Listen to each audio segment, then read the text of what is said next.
कहवा से आ गए सोने के सिंदूरवा, भाग जगी बिटिया के।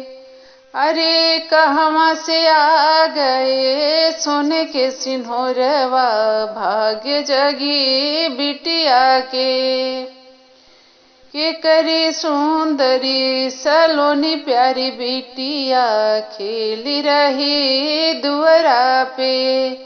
अरे के करी सुंदरी सलोनी प्यारी बिटिया, खेल रही दुअरा पे।